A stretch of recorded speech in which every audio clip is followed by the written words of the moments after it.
Welcome back to my channel. कैसे हो आप लोग? आई होप आप लोग बढ़िया होंगे। आज की वीडियो में हम लोग हमारा जो हमारा टॉपिक चल रहा था that is basic terms of accounting, वो हम आज नेक्स्ट आगे कुछ टर्म्स देखेंगे एंड ये आज लास्ट वीडियो होगी हमारी।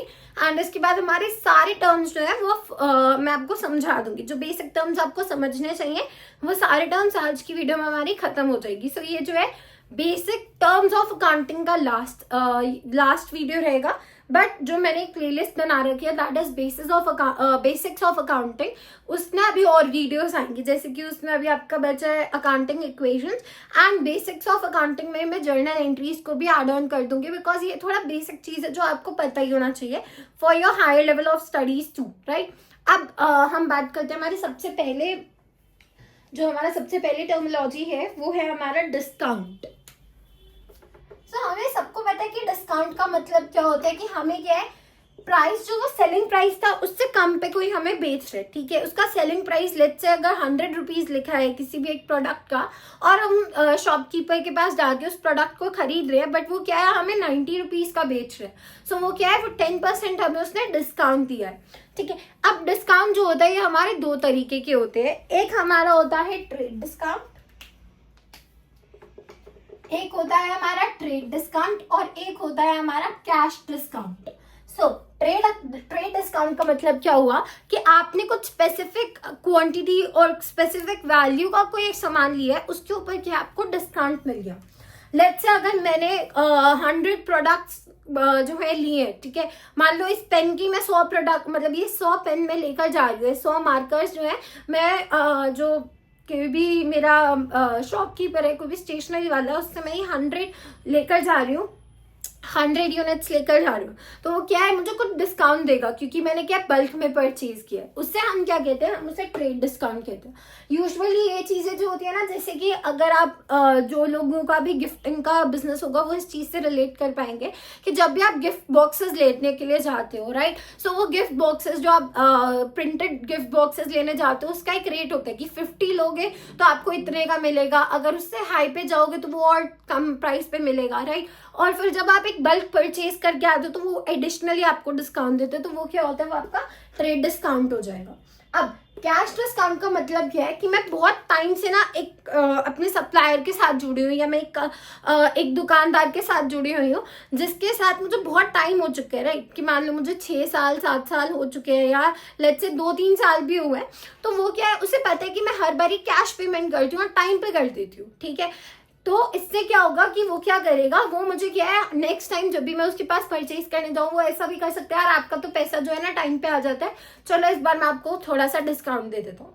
वो क्या हो जाएगा आपका कैश डिस्काउंट, ठीक है। या अगर आप टाइमली पे कर रहे हो या आपने कभी किसी से कोई उधारी नहीं ली है, तो वो क्या करेगा, आपको पेमेंट के ऊपर क्या है थोड़ा सा डिस्काउंट दे देता है, चलो कोई नहीं आप डिस्काउंट ले लो, वो क्या हो जाएगा आपका कैश डिस्काउंट। आई होप आपको इतनी चीज क्लियर होगी।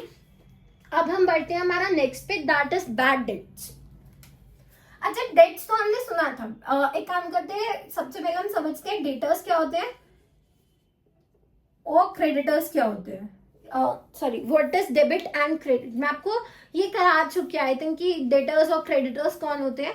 पहले हम समझते हैं डेबिट एंड क्रेडिट साइड और फिर मैं आपको बैड डेट समझाती हूँ। डेबिट एंड क्रेडिट साइड, और फिर हम लास्ट में समझेंगे कि हमारे बैड डेट्स क्या होते हैं, ओके। अब एक चीज याद करो, जब हम लोग कोई भी लेजर बना रहे थे या कोई भी हम अकाउंट बना रहे थे एक्सेप्ट फॉर बैलेंस शीट, हमने क्या किया था, हमने इस तरीके का कुछ बनाया था, राइट। यहाँ पे डेट लिख रहे थे, सॉरी यहाँ पे हम डेट लिख रहे थे, particulars, then rupees, then again date, particulars, rupees, right. हम इस तरीके से लिख रहे थे और हमने क्या बोला था कि जो हमारा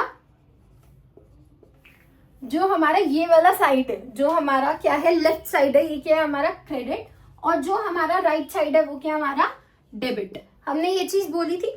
यही सेम चीज हो रही है यहाँ पे भी। क्या डेबिट का मतलब क्या है, ये एक अकाउंट में जहां पे आपका राइट साइड डिपिक्ट करता है आपका डेबिट, सॉरी आपका लेफ्ट साइड डिपिक्ट करता है डेबिट एंड वेयरएज आपका राइट साइड डिपिक्ट कर रहा है क्रेडिट को, ओके। आई होप आपको ये चीज भी क्लियर हो गई होगी कि डेबिट एंड क्रेडिट क्या होता है, डेबिट साइड और क्रेडिट साइड क्या होती है। Just give me a second. तो आई होप ये चीज आपको क्लियर होगा। लेफ्ट साइड की आपकी डेबिट एंड राइट साइड की आपकी क्रेडिट, राइट। अब बैड डेट्स की बात करते हैं। याद करो मैंने आपको बताया था कि डेटास क्या होते हैं। डेटास क्या होता है कि जो जिनसे हमें पैसा लेना है, जिनसे कंपनी को, फर्म को पैसा लेना है, वो कौन होते हैं? आपके डेटास होते हैं, राइट। अब बैड डेट्स का मतलब क्या हुआ? अभी कुछ ऐसे डेटास भी तो हो सकते हैं जो मुझसे सामान ले गए उधारी पे, पर वो मुझे अब पैसे वापस नहीं दे। 4 महीने हो गए, उन्होंने बोला था हम लेट्स से अगर कोई मुझसे सामान लेके गया, मेरे चॉकलेट्स का बिजनेस है, मैंने उसे चॉकलेट्स दिए, वो मुझसे कुछ अराउंड 10,000 का सामान लेके गया फॉर रीसेल पर्पस, राइट। अब उस 10,000 को उसने बोला कि मैं ना आपको 2 महीने बाद दे दूंगा, अभी मेरे पास पैसे नहीं है, ठीक है, मैं वेट कर रही हूँ। चल 2 महीने निकल गए, 2 महीने के बाद भी वो बंदा मेरा फोन नहीं उठा रहा है, वो मुझे कुछ भी रिप्लाई नहीं कर रहा है, तो मैं उसे क्या समझूंगी? भाई मेरे पैसे तो डूब गए, राइट। तो अब उस 4-6 महीने ऐसे ही निकल गए, वो पैसे नहीं दे रहे, तो अब मैं उसे क्या करूंगी? उससे मैं क्या करूंगी? एक जगह पे लिख दूंगी, बैलेंस शीट में लिख दूंगी कि ये मेरा लॉस हो गया है, राइट। अपना balance sheet and profit and loss account में मैं क्या लिखूंगी? इसे एज अ अपना लॉस शो करूंगी। और इस लॉस को हम क्या कहते हैं? Bad debts. कि ये डेट्स जो है हमारे क्या है? खराब निकले। इन्हें हमने पैसा तो दिया था, इन्हें हमने उधारी तो दी थी, पर ये क्या है? ये खराब निकले, या अब हमें पैसा वापस नहीं करेंगे। इन्हें हम क्या कहते हैं? बैड डेट्स कहते हैं। इसके बाद हमारे पास आती है बैलेंस शीट। ये आपको पता है बैलेंस शीट क्या होती है? जिसमें आप अपने सारे एसेट्स शो करते हो, राइट। अपनी लायबिलिटी या कैपिटल हो गया, बाकी सारी चीजें आप क्या है? बैलेंस शीट में शो करते हो। इसका भी मैं एक बार पर फॉर्म आपको फिर से बता देती हूँ कि इसका किस तरीके से आप बनाते हो इसे। तो बैलेंस शीट का क्या फॉर्मूला होता है? बैलेंस शीट में आप डेट वगैरह नहीं लिखते हो, तो यहाँ पे आपका आ जाता है liability side, rupees, assets, rupees. But एक चीज याद रखना, कंपनी की बैलेंस शीट इस तरीके की नहीं दिखती है। कंपनी की बैलेंस शीट जब मैं कवर कराऊंगी तब मैं आपको बता दूंगी, बट कंपनी की बैलेंस शीट इस फॉर्मेट में नहीं होती है, ठीक है। अब नेक्स्ट जो हमें पढ़ना है इसके बाद वो है हमारा कि हमारे जो बुक वैल्यू है, इसका मतलब क्या होता है? बुक वैल्यू का मतलब क्या हुआ? बुक वैल्यू का मतलब होता है कि आपके अकाउंट्स में, आपने जो अपना अकाउंट्स बनाया है, जो आप बुक्स मेंटेन कर रहे हो, इसमें किसी भी आपके एसेट या आपकी किसी भी लायबिलिटी का क्या आपकी वैल्यू है, उसे हम क्या कहते हैं? Book value. जो आपके अकाउंट्स में शो की जा रही है वो क्या हो जाएगी? Book value. और इसी के रिलेटेड होती है मार्केट वैल्यू, ठीक है। मार्केट वैल्यू का मतलब क्या होता है कि उस चीज की, लेट्स से मैं मशीनरी अगर मैंने परचेज कर रखी है, आज उसकी मेरी बुक वैल्यू जो है वो शो कर रही है आफ्टर डिप्रिसिएशन एंड एवरीथिंग। मेरी बुक वैल्यू जो है मुझे वो दिखा रही है कि भाई ये 10,000 की है, ठीक है। बट मार्केट वैल्यू कहती है आज इसकी वैल्यू जो है ना वो 10,000 नहीं, वो सिर्फ 5,000 है, ठीक है। सो ये क्या हुआ? बुक वैल्यू क्या है? जो मेरे अकाउंट्स में शो कर रहा है। मार्केट वैल्यू क्या है? जो मार्केट में जो प्राइस उसका चल रहा है, जो मार्केट उसके लिए देना प्रेफर करेगी, ठीक है, वो क्या हो गई? मार्केट वैल्यू हो गई। अब इसके बाद हमें पढ़ना है कि हमारा डेप्रिसिएशन क्या होता है। सो ये मैं आपको वैसे तो डेप्रिसिएशन वाली वीडियो में अच्छे से समझा चुकी हूँ। डेप्रिसिएशन का मतलब फिर भी मैं एक बार आपको समझा रही हूँ कि जब आप कोई भी मशीनरी, कोई भी एसेट या कोई भी चीज को यूज करते हो, ठीक है, वो कहीं ना कहीं क्या है? खराब होगी विद टाइम, राइट। या ऐसा हो सकता है कि मान लो अगर हम कोई टेक्नोलॉजी की बात कर रहे हैं, तो वो क्या है? कुछ टाइम बाद आपकी पुरानी वाली टेक्नोलॉजी क्या है? वो खत्म हो जाएगी, ठीक है। वो इतने अच्छे से एफिशिएंटली वर्क नहीं करेगी, वो इतना अच्छा रिजल्ट आपको नहीं देगी। सो क्या आपको आपकी मशीनरी चेंज करनी पड़ेगी, उस टेक्नोलॉजी के हिसाब से चीजें चेंज करनी पड़ेगी। सो उसी क्या कहते हैं? उस केस में आप क्या करते हो कि डेप्रिसिएशन चार्ज करते हो। डेप्रिसिएशन मतलब कि आप एक फिक्स्ड अमाउंट जो है उसमें से कट करना स्टार्ट कर देते हो, ताकि क्या हो कि आपको पता चलती रहे कि अब मेरी जो ये मशीनरी, इसकी वैल्यू कितनी बची है, कितना टाइम में इसे यूज कर सकता हूँ, और एट द एंड जब मैं इसे बेचूंगा या बेचूंगी अपने बिजनेस के थ्रू, तो क्या होगा कि यहाँ पे मुझे कितनी वैल्यू मिलेगी उस चीज की, वो क्या होता है? डेप्रिसिएशन होता है, ठीक है। अब एक छोटी सी चीज जो मैं यहीं पर ही आपको एक्सप्लेन कर देती हूँ। डेप्रिसिएशन जो होता है ना, ये हमारा नॉन कैश एक्सपेंस होता है। नॉन कैश एक्सपेंस का मतलब क्या होता है, ये भी मैं आपको इसमें टर्मिनोलॉजी को ऐड कर देती हूँ। Non cash expense, non cash expense का मतलब क्या होता है कि एक्चुअल में आपकी जेब में से पैसा नहीं जा रहा है, आप कुछ पर्सनली जो है इसमें पैसा नहीं दे रहे हो, आपकी पॉकेट में से पैसा नहीं जा रहा है, बट या आप सिर्फ बुक्स में शो कर रहे हो, ठीक है, जस्ट टू गेट सम कि आपको टैक्सेस से थोड़ा सा जो है रिबेट मिल जाए या थोड़ा टैक्सेस पे कि आपको कम पे करना पड़े, ठीक है। सो ये क्या होता है, नॉन कैश एक्सपेंस, मतलब ये आपके खुद की जेब में से नहीं जा रहा है, ठीक है। एंड ऐसे जो नॉन कैश एक्सपेंस होते हैं ना, बाद में हम क्या करते हैं उसमें जाके ऐड कर देते हैं, ठीक है, हमारे अकाउंट्स में जाके हम वापस से ऐड कर देते हैं। क्यों? बिकॉज ये एक्चुअल में पैसा तो मेरी पॉकेट से नहीं गया ना, इसमें ना मुझे कुछ प्रॉब्लम हो रही है। सो इसलिए क्या है, हमारा at the end cash flow में जाके जो है वो हम लोग ऐड कर देते हैं। तो जब मैं कैश फ्लो कराऊंगी तब आपको समझ आ जाएगा कि मैं यहाँ पे नॉन कैश एक्सपेंस की क्या बात करी थी, या डिप्रिसिएशन की किस चीज के साथ उसे लिंक कर रही थी ना। नेक्स्ट, अब जो हमारे पास है 9th, that is entity.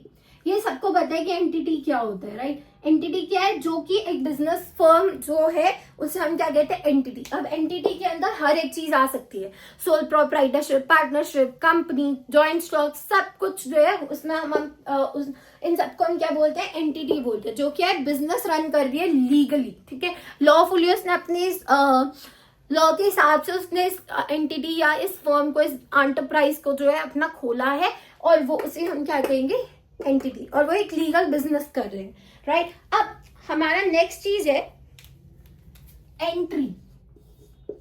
Entry क्या होती है, देखो जब भी आप कोई भी जर्नल में कुछ भी चीज रिकॉर्ड कर रहे हो, ठीक है, कोई भी चीज जो आप बुक्स ऑफ अकाउंट्स में लिख रहे हो उसको क्या कर रहे हो, रिकॉर्ड कर रहे हो, उसे हम क्या बोलेंगे, एंट्री।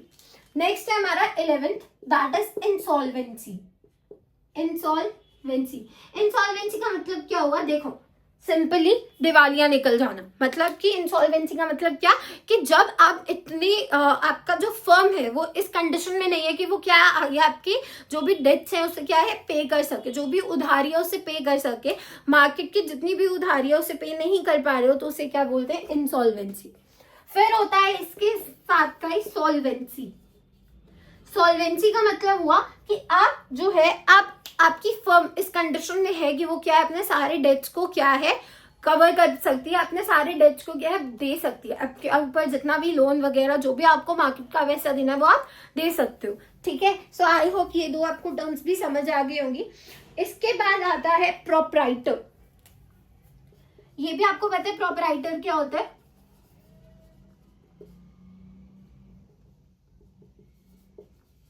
प्रोपराइटर क्या होता है, जो कि उस बिजनेस का क्या है, जो कि उस बिजनेस का मालिक है, जो कि कैपिटल इन्वेस्ट कर रहा है, जो सारे लॉसेस को इनकर करेगा, वो क्या होता है, प्रोपराइटर। अब इसके बाद एक और चीज है, इसका फटाफट से एक बार स्क्रीनशॉट ले लो अगर आपको लेना है तो, इसके बाद मैं इसको इरेज कर दूंगी। ओके, सो